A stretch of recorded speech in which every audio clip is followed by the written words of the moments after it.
What is going on, guys? This is Miasin. So today I wanted to cover the OCG metagame breakdown number 7 and 8, even though it is very similar to the last time I covered what was going on in the OCG with the China tournament, Yangzhou or something. My bad, I'm not Chinese, I can't pronounce this. But yeah, there are some new things as well, so it's not going to be just a repetition of with the last video. So yeah, definitely some new interesting things that I am also discovering for the first time, and some other things that I was expecting to see, because I've been playtesting the Phantom Nightmare format quite a lot for the past couple of months, and I want to say this is probably going to be one of the most interesting formats that we've had in a while for sure. The fire support is fire.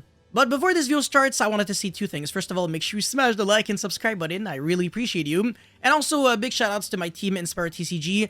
They were going to be at YSS Bologna and a bunch of other regionals as well. So go check them out. Both links to Inspire TCG and Dueling Guard will be in the description box below.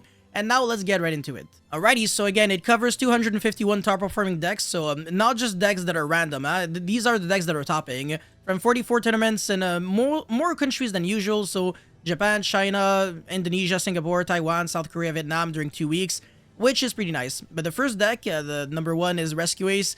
Not by a long shot, because Fire King is pretty much like second. It's neck and neck. Fire King benefits most, more than Rescue Ace from the Snake Eye engine. But Rescue Ace is still very good with the Link 3 monster, because now if your opponent preemptively Veilers or Imperms your Turbulence, you can just go Promethean Princess, revive back the Turbulence, and then use the effect. And then if your opponent holds the Veiler Imperm when you use the effect of Turbulence, you just go, okay, Chain SP, Banish, and then it still resolves, so it does absolutely nothing. So Rescue Ace is always naturally playing through a Veiler Imperm, and because of that, you're going to notice something very interesting in this in the deck list. And then Fire King, of course, is just a very consistent deck. It's a deck that doesn't have to play on its own turn. It can play on the opponent's turn, so it doesn't really lose to Max C, which is a very big appeal to playing the deck.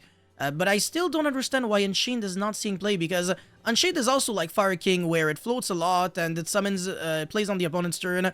So yeah, I think OCG players are just completely sleeping on the deck. They should have been on Unchained a while back, honestly. Anyways, we also have Labyrinth, which is another one of those nasty decks. It's honestly much better than I thought, because people are also getting way more creative with Labyrinth. You guys are going to see this very soon. And then Snake Eye with this deck is pretty nice. And also the deck list that is provided in this article is a good deck list, because I've seen a lot of meh deck lists, but yeah, this one's pretty good. And then Silent Forcer, the really good ritual deck. And then the rest is a little less relevant. So Branded, Despia, and then Purely, Salamangreat. I can't believe people are still playing Purely, oh my god. Anyway, Salamangreat, yeah, this is also a very good fire deck, benefits a lot of the Promethean Princess. Has some lines to play on Nibiru now, which is nice. I've also made a video on it, so don't worry, you can go check it out.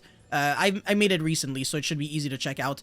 Horus Naturia, Supreme King Magician, Runic, Horus Chimera, Adamancipator, Centuria, not seeing jack shit. Nobody's trying to play that deck. Obviously it's good with one card, but like, come on. It's the only like dangerous thing it does, King Calamity. The rest is like, man, I guess Floodgates actually, but nobody's playing Floodgates. People are playing Hat Traps. Okay, sure, if you want to give free wins to your opponent, go for it. Anyways, Orcus, Torika, Sprite Trap Brigade, Unchained, finally, but not enough. And then Dragon Link, what the hell? Oh my god, this makes me want to vomit. And then yes, okay, yeah, alright, sure, nobody cares. Yeah, I don't Infernoid, Lawn Mowing. This makes zero sense. I swear to god, I don't understand OCG players. Infernoid is broken. Like, it should not be down here. It should be like way up here, and for some reason it's there. Like, come on. Okay, sure, it can't play hand traps, but like, yeah, okay, if you get Max Seed, you're screwed. Sure, you know what, I'll give you that. But it has the highest ceiling out of every deck here by a long shot, so yeah, it makes no sense. And they're also not even playing with like the Sinful Spoils engine and the Snake Eye monsters. Like, only one build was playing with the Snake Eyes, and it's there. It's not even in like the Infernoid section. It's like in the Snake Eye category, which is pretty funny. But anyways, some more decks that play with Lawn Mowing, and then a lot of Horus decks. Okay, Horus tier. This is like Copium City. I can't, bro, literally every single card is limited or banned, and they're still playing the deck over there. It makes zero sense. And then one Mana Dome, which is hilarious. Like, it's like extremely tier 1 in the TCG, and in the OCG, it's like, oh, what? Mana Dome? Yeah, okay, sure. Yeah, no. And then, whatever, Spiral 2, bro. And it was Sinful Spoils. What is the synergy? Anyways, now let's get into Rescue Ace. So a bunch of things that I've already talked about. So Effect Veiler and Imperm.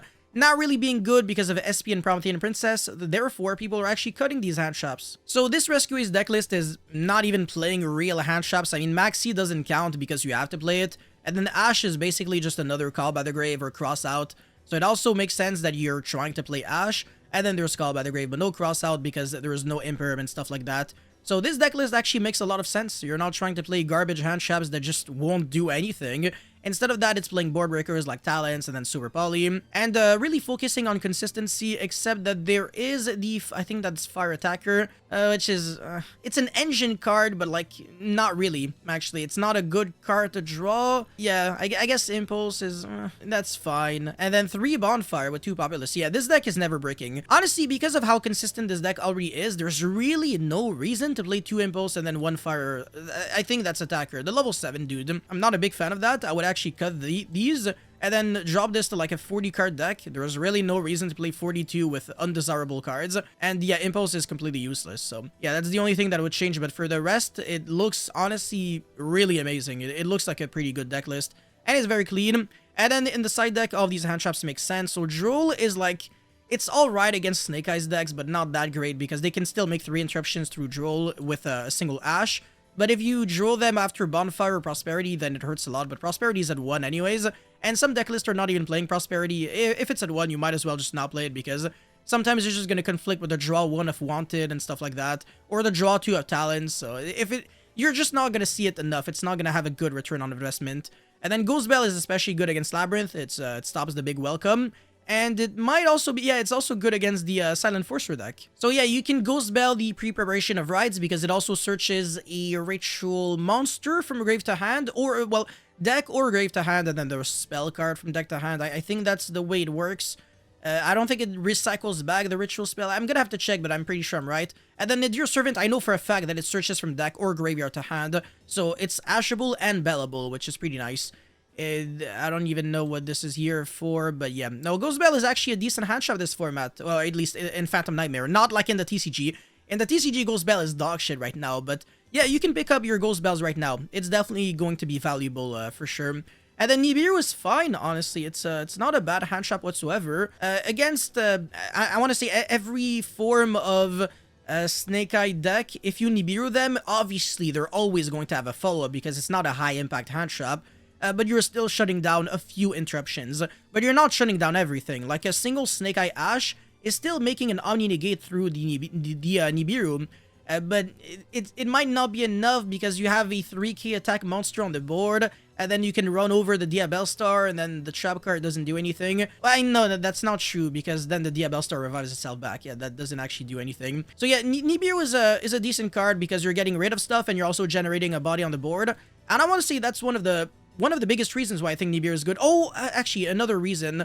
When you're giving a token to your opponent, it doesn't really hurt you too much. Like, you can easily get rid of it if you're playing Snake Eye cards, because then you just go into Relinquished Anima, and then you get rid of it. You don't get the token in the Spell and Trap Zone, obviously, because tokens don't have, like, a true physical form. Yeah, I mean, it's still something. So that's actually pretty cool.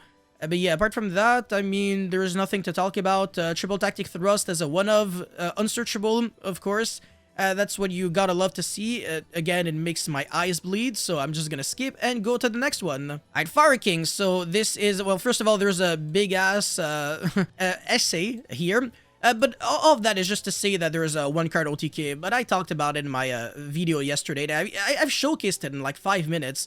So instead of me talking about it here, just go check it out. But basically, it uses the Link 4 Monster World Sea Dragon Zealantis and Raging Phoenix, so you're going to be summoning that, and then link off it to Sea Zealantis, and then you use the effect, and then banish everything, and then your opponent's, well, you're forcing your opponent to summon back a monster. Well, you're doing it yourself, so yeah, you're the one summoning, and then Promethean Princess revives itself back, and then destroys the monster, and your own fire, and then Raging Phoenix comes back, and then you have a bunch of monsters on the board, and then you can destroy a bunch of monsters, and also use the Flamberge Dragon to put a monster on the Spell and Trap Zone, so even if monsters are undestructible, you can still get rid of them, and if monsters are untargetable, you can still destroy them with the Zealantis on the battle phase up to the number of cooling monsters, which is going to be 2, because you're going to have that and the Promethean Princess.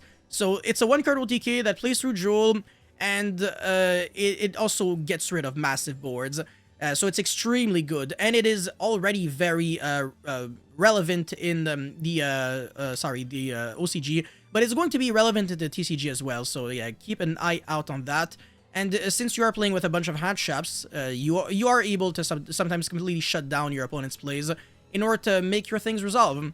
Now, the thing that really shocks me with the Fire King deck now is that they're no longer playing with Barong, and because of that, your one-card combo doesn't really do much. I mean, it's still fine, obviously. It still leads to a couple of interruptions, but it's not that threatening because now you really have to draw Kirin. You can't just search it with the Barong. I don't really like that too much, and also only one Garunix, so if it gets banished by Soul Release, which is the new insane tech card now, you are absolutely screwed. Now, the reason I think people are cutting the Barong is because they don't want to use a monster effect on the opponent's standby. So I guess even when they're destroying their own Ponyx, they're probably not triggering its effect, because that plays into Soul Release, which then fetches the, it plays into Thrust, which plays into Soul Release, and then you completely lose the game. I'm not a super big fan, but I understand that. So it's like, the deck without Barong is just like, it just feels bad. But like without Hanuman, it makes a lot of sense because Hanuman is utter garbage. I have a very good reason for that.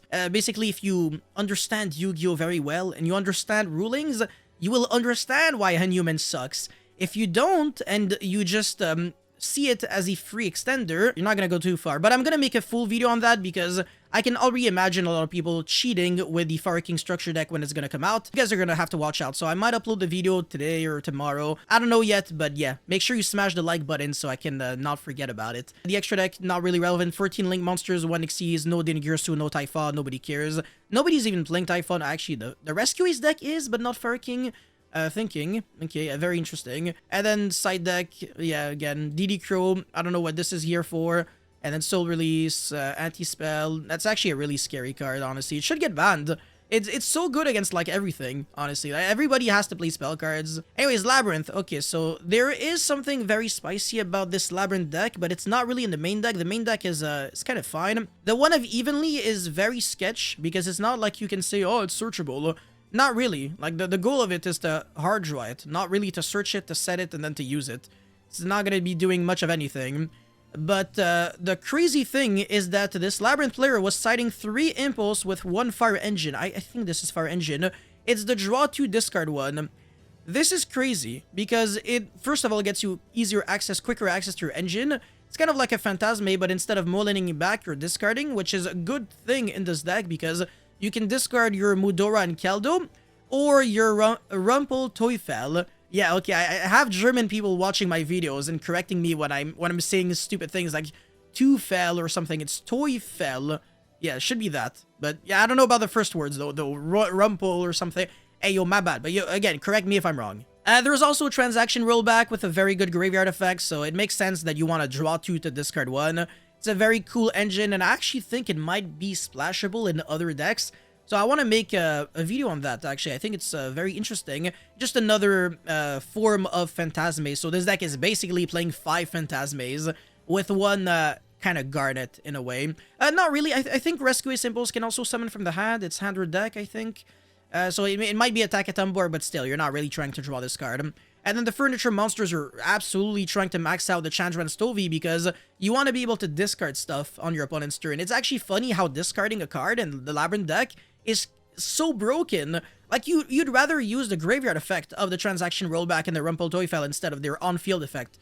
It's nuts. And even the furniture-heavy build is playing Arias now.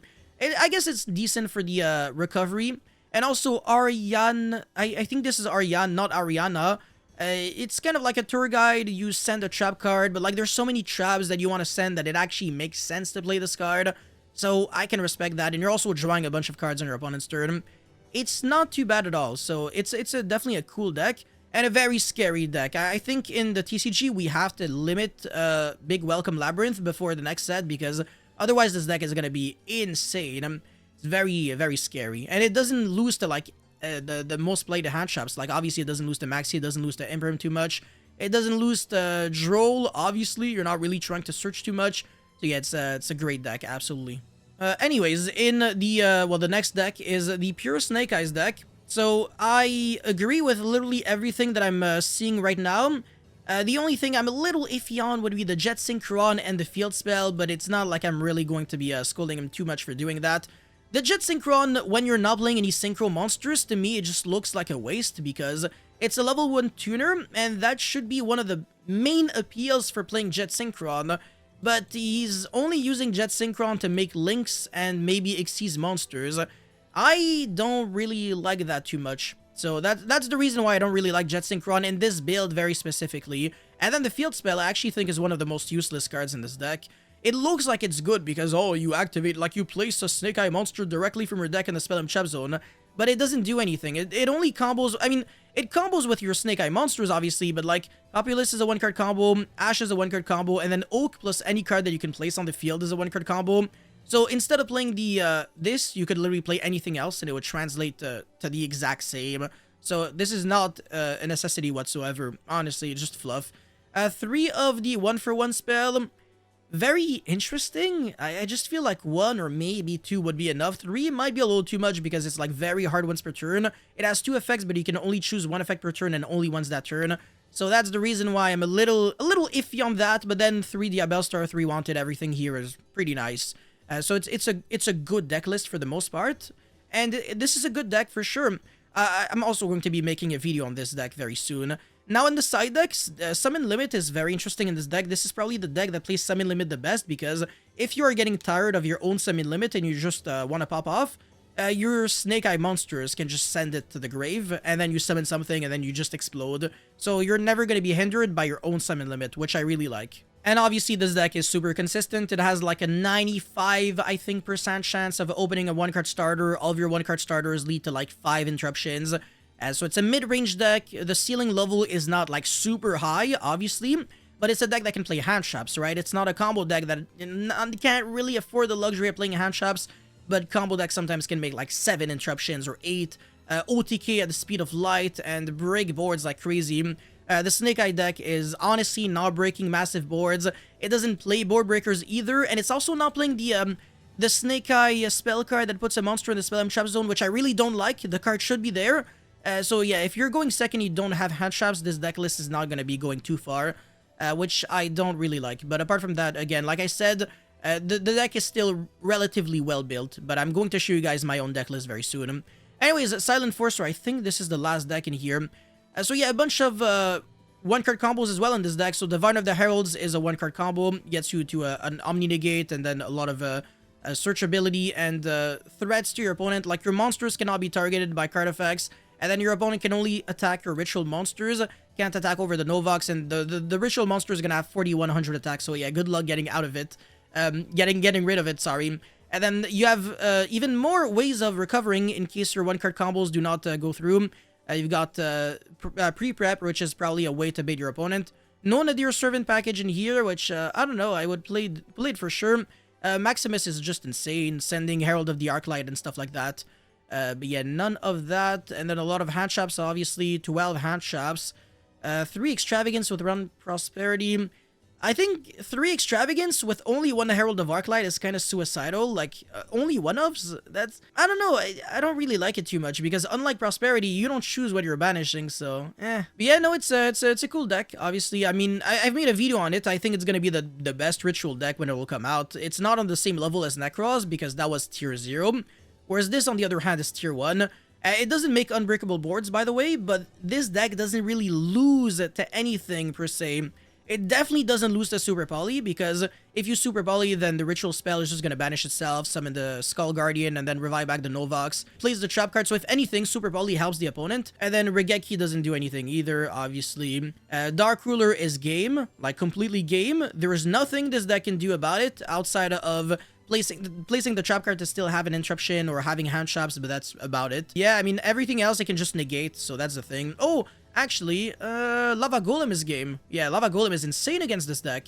They have to have at least 2 monsters. They can't play around it. So if you Lava Golem, get rid of something, it's gonna turn off their negate, turn off maybe the access to Seravis with the effect monster Seravis. The deck is, again, very difficult to play against because there's a lot of like subtle details that are just gonna piss you off. This is annoying, and then the graveyard effect of the ritual spell is also extremely annoying, which is funny because again, this deck is not making 20 billion negates. It's probably just making one Omni negate, a Solemn Warning, and you're ending with a follow-up and a bunch of hand traps, but you're not really touching your extra deck, actually. So that's the reason why Extravagance is here. These cards are really just like, in case your opponent has nothing and you want to OTK, because for the most part, you will never see this deck kill you. I mean, if you do nothing, then sure, but going second, it is definitely not OTKing through big boards, that's for sure. But yeah, the side deck, Summon Limit again, which, I don't know, that's kind of filthy, honestly. And then Super Poly, Nibiru, Ghost Bell, and Logbird. Jesus, 12 hand traps and then citing an extra 6. Oh my god, okay, thank god I don't live in the freaking OCG. But yeah, no, in conclusion, everything that I talked about, yeah, so Rescue Ace, Fire King, Snake Eye are the best decks because of the fire support. Well, not really Snake Eye, but like, it's interchangeable with Labyrinth and Silent Forcer. Even though some other decks, like I said, should be better. Unchained should be better, and then, what else? No, not Salamangreat. Inferno should also be better. Even Ice Barrier is actually very good, and nobody's playing it, which shocks me a lot. Terminal World just came out relatively recently in the OCG, so I guess it does make sense, but yeah, people should be adapting to the new set. Anyways, that's it for this video, guys. Thank you so much for watching. Don't forget to like and subscribe, and I'll see you guys very soon. Peace.